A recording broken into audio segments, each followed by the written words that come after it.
नमस्कार। एसएससी तथा इस प्रकार की अन्य परीक्षाओं को ध्यान में रखकर शुरू किए गए श्रृंखला के इस अगले भाग में मैं चंदन सर आप सभी विद्यार्थियों का हार्दिक स्वागत और अभिनंदन करता हूं। आशा है कि आप सभी लोग अच्छे से रह रहे होंगे। आज का पहला सवाल है कि यदि x is equal to 2 plus root 3 तो रूट 2x प्लस 1/√2x का वैल्यू क्या होगा। बहुत ही बेहतर सवाल है। चलिए हम लोग बनाते हैं। देखिए मेरी आप सबों से गुजारिश होगी कि आप क्वेश्चन देखने के बाद वीडियो को पॉज कर दीजिए, खुद से बनाइए, आंसर कमेंट करिए और उसके बाद फिर सॉल्यूशन देखिए, वो आपके लिए ज्यादा बेनिफिशियल होगा। यहां कहा जा रहा है x बराबर 2√3 और जरूरत है √2x का, तो मैं √2x ले लेता हूं। √2x 2 इंटू एक्स का जगह पर इतना 2 प्लस √3। इसको जब सॉल्व करें हम तो ये हो जाएगा 2 दूना 4 प्लस 2√3। देखिए जब भी इस तरह का वर्गमूल होता है तो हम करते क्या है, इस टर्म को 2ab के फॉर्म में रखते हैं, 2 गुणा a गुणा b, और फिर ऐसा तोड़ते हैं कि गुना करके तो इतना आना चाहिए, जैसे √3 है तो गुना करके 3 आना चाहिए, लेकिन जोड़ घटा के इतना आना चाहिए। तो हम क्या तोड़ सकते हैं, हम इसको तोड़ सकते हैं 3 गुणा 1, तो 3 एकम 3 और 3 और 1 4। जब इसको सॉल्व करिएगा तो दोनों को रूट में लिखना पड़ेगा, √3 प्लस √1, यानी कहने का मतलब √3 प्लस 1। अब क्वेश्चन है कि √2x प्लस 1/√2x, तो √2x के जगह हम लिख सकते हैं √3 प्लस 1 प्लस 1/√2x के जगह √3 प्लस 1। अब क्या करिएगा, इसको रेशनलाइज करिए, सॉल्व करिए। रेशनलाइज करने के लिए इसको ऊपर नीचे √3 माइनस 1 से गुणा करना पड़ेगा, √3 माइनस 1। चलो तो ये √3 प्लस 1 हो गया, √3 माइनस 1 बटा a plus B, a minus B, a square minus B square, 3 में से 1 जाएगा। मैं थोड़ा शॉर्ट में लिख रहा हूं, या लिख दूं क्या, 3 माइनस 1, तो 3 में से 1 जाएगा 2, 2 से इन्हें गुना कर दिए, 2√3 प्लस 2 प्लस √3 माइनस 1 और होल में बटा 2 आ जाएगा। तो 2√3 और √3 कितना, 3√3, 2 में से 1 गया 1 बटा 2, तो 3√3 प्लस 1/2। तो बढ़िया सा सवाल है, आप इसको मजे से बना सकते हैं। यदि x प्लस 1/x का वैल्यू 4 हो तो x⁶ प्लस 1/x⁶ क्या होगा, कैसे बनेगा। तो देखिए कई तरीके हैं आपके पास।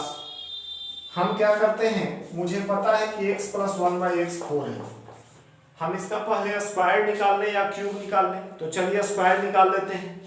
स्क्वायर कर देंगे तो x² प्लस 1/x² बराबर क्या होता है, k² माइनस 2, क्योंकि इधर जो प्लस 2 होगा उधर जाएगा, तो यह आ जाएगा 14। अब क्या होगा, इस बार इसको क्यूब कर दीजिए, क्यूबिंग बोथ साइड्स,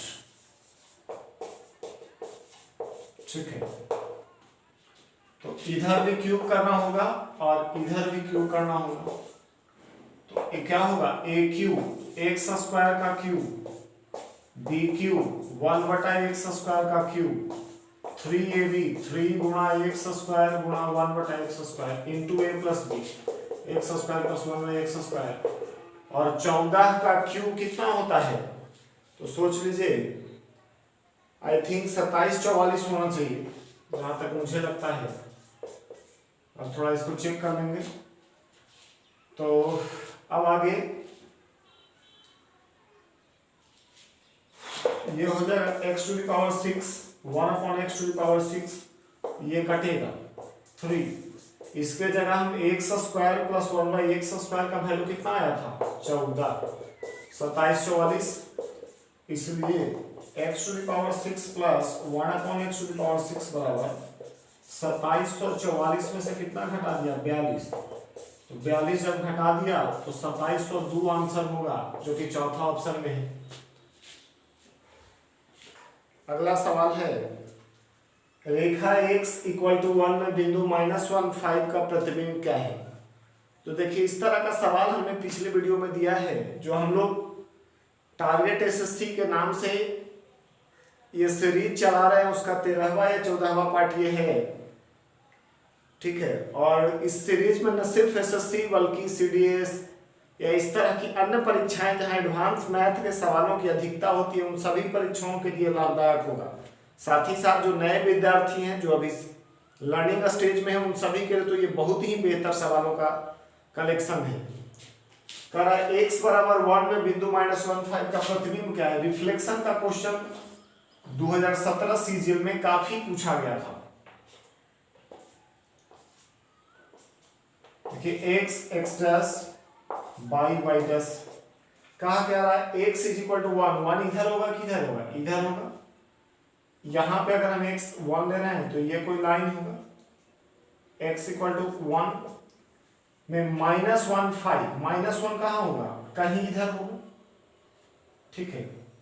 -1 कहीं इधर होगा और 5 तो उसका भुज है, उससे कोई फर्क पड़ेगा नहीं। तो आप जरा सोचिए, ये मूल बिंदु है, यहाँ 1 है और ये -1 है, तो आखिर ये कितना दूर है। आपसे पूछ क्या रहा है कि x बराबर 1, इस लाइन पर इसका प्रतिबिंब कहाँ बनेगा, तो इसका प्रतिबिंब तो उधर ये बनेगा, क्योंकि आईना, इस लाइन को आईना मान लीजिए, तो प्रतिबिंब कहीं बनाएंगे। तो ये जितना इधर कितना -1 और 1, कहने का मतलब डिस्टेंस कितना 2, तो जितना इधर है रिफ्लेक्शन उतना ही उल्टा बनता है।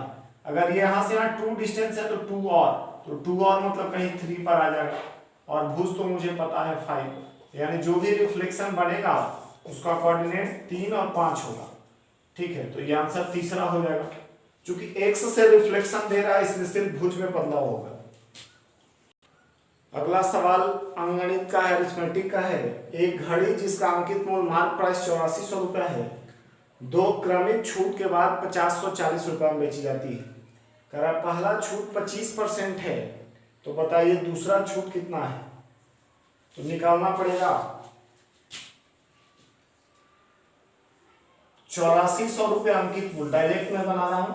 पहला छूट है 25%, तो 25 छोड़ेगा तो कितना बेचेगा, 100 - 25 हो जाएगा बटा 100। दूसरा छूट कितना नहीं पता, x मान लेते हैं, 100 - x बटा 100 बराबर कितना दे रहे हैं, 5040। अब कैसे करिएगा, तो 2 0 से 2 0 तो इधर ही हो जाएगा, और 84 से अगर हम काटें तो ये 60 बाद में कटेगा। 100 में से 25 गया 75, 75 गुणे 100 - x बराबर 60 गुणे 100, ठीक है। तो 75 8 600 होता है 80 बार में, इसलिए x बार का वैल्यू होगा 20%। तो 20 तो कोई ऑप्शन ही नहीं है, इसका मतलब कि ऑप्शंस गलत हैं, आंसर 20% ही आएगा। आप इस चीज को चेक कर सकते हैं।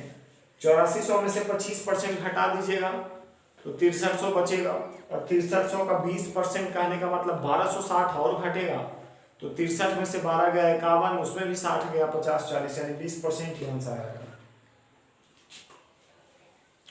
अगला सवाल है, त्रिभुज एबीसी की भुजाओं AB और AC पर D और E बिंदु इस प्रकार है कि D पैरेलल है BC का। यदि AD और DB का रेशियो 1:4 हो तो ADE का क्षेत्रफल तथा चतुर्भुज BDEC के क्षेत्रफल का अनुपात क्या होगा। देखिए थेल्स प्रमेय और क्षेत्रफल प्रमेय को मर्ज करके बनाइए तो सवाल बनेगा। सबसे पहले त्रिभुज बनाइए ABC, AB और AC पर D और E है, AB और AC पर D और E बिंदु है, D BC का पैरेलल है, AD/DB 1:4 है। तो आपको पता होगा कि जब किसी त्रिभुज में एक भुजा के समानांतर रेखा खींचकर जो छोटा त्रिभुज बनेगा वो हमेशा ही बड़े त्रिभुज के समरूप होगा। आप देख भी सकते हैं इस चीज को। और जब ये दोनों लाइन पैरेलल है तो संगत कोण से ये इसके बराबर, ये इसके बराबर, जो लोग इंग्लिश में समझते हैं कॉरेस्पॉन्डिंग एंगल है। और ये क्या है, कॉमन है दोनों में, तो 3 कोण बराबर, दोनों त्रिभुज समरूप। You have to use the next theorem here now.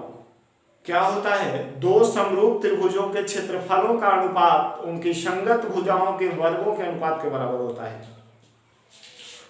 तो यहां से अगर हम एरिया ऑफ त्रिभुज ADE बटा एरिया ऑफ त्रिभुज ABC लिखना चाहें तो ADE के लिए क्या हो जाएगा, 1 का स्क्वायर हो जाएगा, लेकिन ABC की बात आ गई तो 4 1 5 का स्क्वायर यानी 1 और 25 होगा। लेकिन हमसे क्वेश्चन पूछा जा रहा है एरिया ऑफ त्रिभुज ADE का रेशियो बताना है एरिया ऑफ चतुर्भुज BDEC। ठीक है, तो देखिए ADE तो क्लियर हमको 1 पता है और पूरा एरिया 25 पता चलेगा, तो 25 में से 1 घटा देंगे तो ये पता चलेगा, तो 25 में से 1 जाएगा 24, तो यही 1:24 आंसर होगा। देखिए अगला सवाल है 9 और 90 के बीच के उन सभी संख्याओं का औसत क्या है जो 8 से विभाज्य है। ठीक है, तो देखिए 9 से बड़ा होना चाहिए, 90 से छोटा, तो क्या होगा 16 24 32, ऐसे करते करते लास्ट में हम क्या लिख सकते हैं 90 तक, तो 88 को ले सकते हैं। औसत निकालने का एक तरीका होता है कि जब सभी संख्याओं के बीच का अंतर बराबर है, जैसे 8 8 हर जगह 8 ही का अंतर होगा, तब औसत बराबर होता है फर्स्ट प्लस लास्ट बाई 2, तो 16 प्लस 88 बटा 2, अगर सॉल्व कर दीजिए आप तो 88 और 94 104 बटा 2 हो जाएगा। कहने का मतलब 52 इसका आंसर आना चाहिए, जो कि दूसरा ऑप्शन है। तो आसानी से आप बना सकते हैं, इन चीजों में थोड़ा थोड़ा कॉन्सेप्ट लगाना है। अगला सवाल है एक परिवार के 5 सदस्य की औसत आयु 24 साल है। सबसे छोटा जो सदस्य है वो 8 साल का है, तो कह रहा है कि सबसे छोटे सदस्य के जन्म के समय परिवार की औसत आयु क्या थी, ये निकालना है। 5 सदस्य की औसत आयु 24 है, तो योग निकालो। योग बराबर औसत गुणे संख्या, तो 24 गुणे 5 हो जाएगा 120। अब कह रहा सबसे छोटा सदस्य 8 साल है, तो उसके जन्म के समय मतलब 8 साल पहले चलना पड़ेगा, इसलिए छोटा सदस्य के जन्म के समय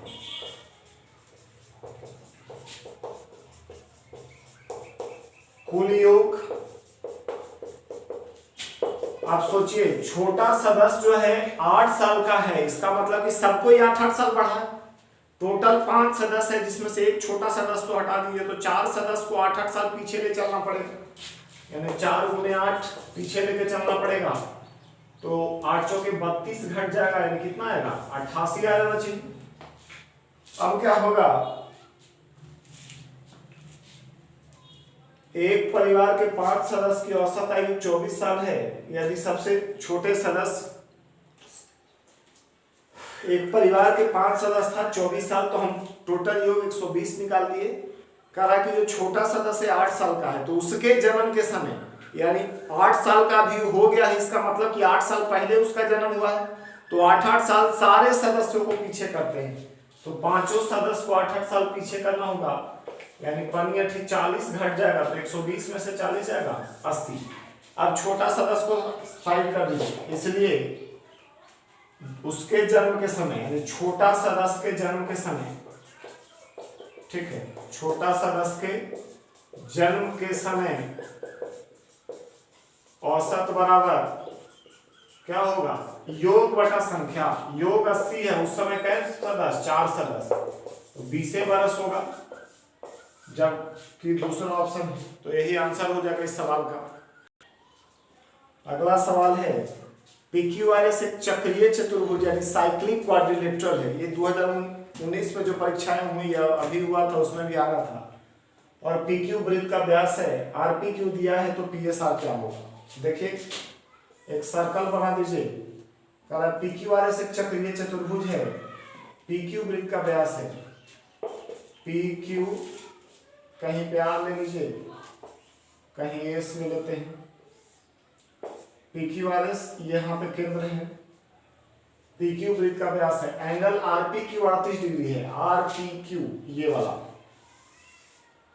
ये 38 डिग्री है, तो PSR कितना होगा ये निकालना है आपका। अब जरा सोचिए आप, एक बहुत ही नॉर्मल प्रॉपर्टी होता है कि अर्धवृत्त का जो कोण बनता है, यानी वृत्त के व्यास के द्वारा परिधि पर बना कोण समकोण होता है। तो ये जो है ये एंगल 90 डिग्री होगा और एक त्रिभुज के तीनों कोणों का योग 180 होता है।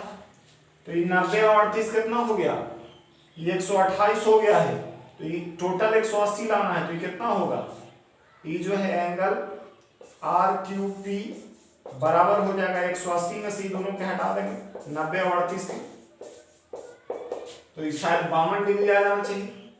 अब चक्रीय चतुर्भुज का प्रॉपर्टी होता है कि चक्रीय चतुर्भुज में सम्मुख कोणों का योग 180 डिग्री होता है। सम्मुख कोण मतलब आमने सामने, इसलिए एंगल PSR जब ये पता है तो ये निकल जाएगा। 180 में से 52 घटा दीजिए, 180 में से 52 घटा दीजिएगा तो 128 डिग्री आंसर आ जाएगा, तीसरा ऑप्शन। अगला सवाल है, दूध और पानी के 80 लीटर मिश्रण में 10% दूध है। मिश्रण में अगर पानी को 80% बनाना है तो दूध कितना मिलाना पड़ेगा। तो देखिए मिलाने की बात कर रहा है दूध, तो अगर हम दूध मिलाएंगे तो पानी का मात्रा तो बराबर रहेगा। तो क्या करिए कि पानी को बराबर कर लीजिए।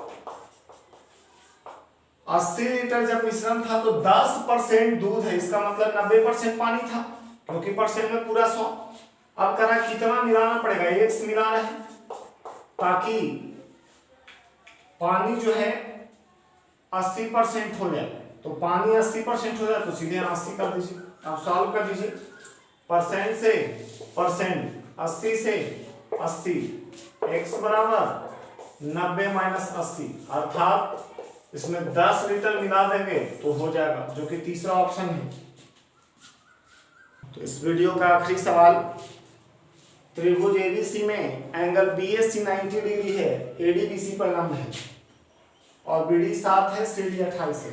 एक त्रिभुज बनाइए, करा BAC 90 डिग्री है, BAC 90 डिग्री, AD BC पर लंब है, A से AD लंब है BC पर, BD दे रहे 7 और CD दे रहे 28। तो AD कितना होगा, देखिए जब कोई समकोण त्रिभुज में समकोणीय शीर्ष से कर्ण पर लंब डाला जाए तो इसको अभिलंब कहते हैं। और इस स्थिति में कंडीशन होता है AD स्क्वायर बराबर BD गुणे CD। यहाँ से हम AD निकाल लेंगे, स्क्वायर है इधर आकर रूट, BD का वैल्यू 7 और CD का वैल्यू 28। 28 से 196 का कितना है निकलेगा, 14। तो ये 14 आंसर होगा। तो ये रहा है इस वीडियो का आखिरी सवाल। यहाँ पे कुछ और फैक्ट्स होते हैं, आप उसको ध्यान में रखिएगा।